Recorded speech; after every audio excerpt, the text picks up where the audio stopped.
Welcome to the Numerology and Astrology for July 26, 2021. If you add all those numbers together, you get the number 20. And if you add the 2 and the 0 together, you get the number 2. The number 2 is the number of negative mind or critical mind. It's the number of duality, discernment, overthinking, overanalyzing. But, I want us to look at the number 2 maybe today slightly differently. So the number 2 also asks us to look both ways before proceeding. We have to learn to pay attention to all the things, not just the things that are most obvious. More insight comes from looking more closely.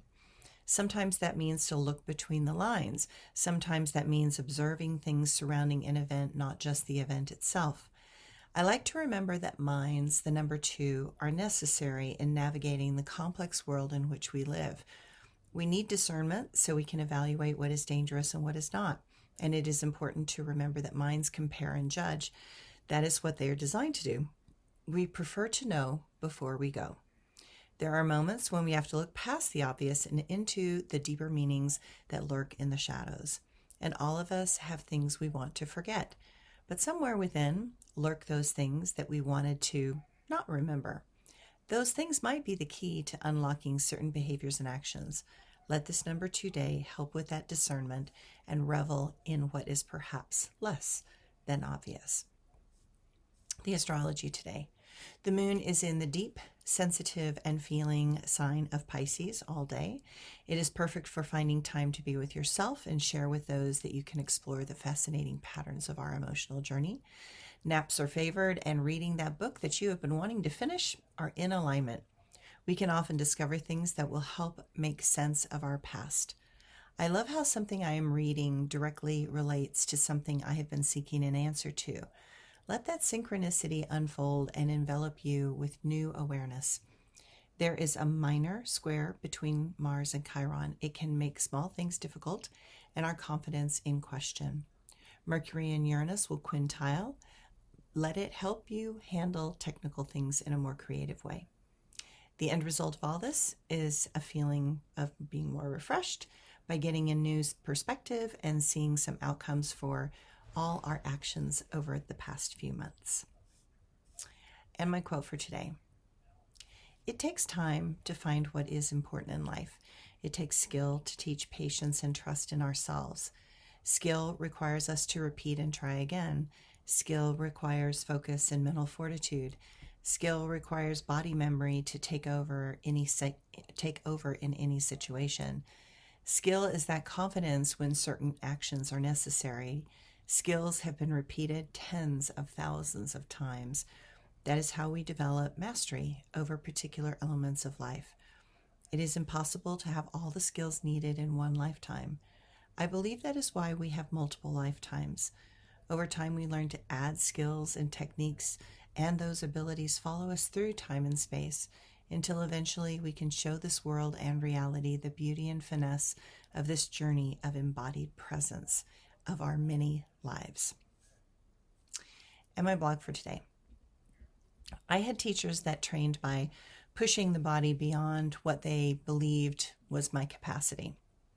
They would make me do something again and again and again until I would collapse on the floor, and I would wonder how I got on the floor because my mind was determined to keep going even as my body was collapsing underneath it. I understood that if I could do something 20 times in the studio, I could manage to do that performance once with ease and grace. While ballet itself was the taskmaster, the teachers had various ways to motivate a dancer to jump higher, try harder, move faster, all those kinds of things. The old school methods were tough, firm, and unyielding. Ballet was like a boot camp for artists. It required a type of regimented self-discipline. Being on time was essential. Being late got you instantly fired. Some types of mistakes were not tolerated, ever.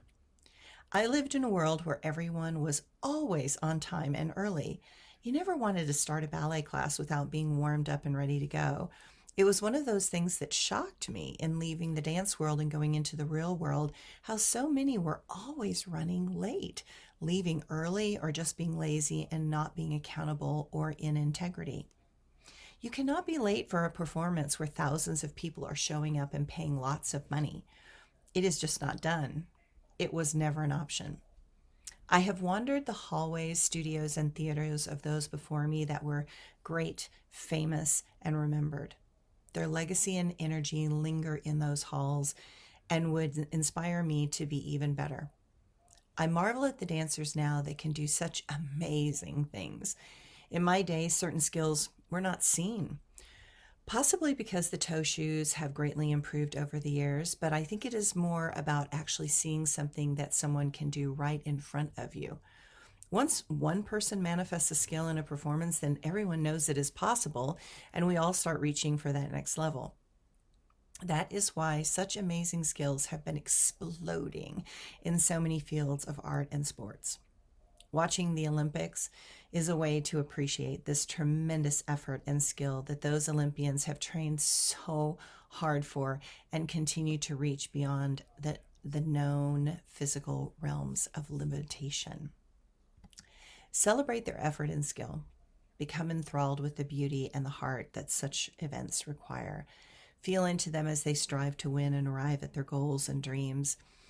We can learn by observing and feeling into them as they reach for this very special and elusive goal. Thanks, everyone. Enjoy the Olympics.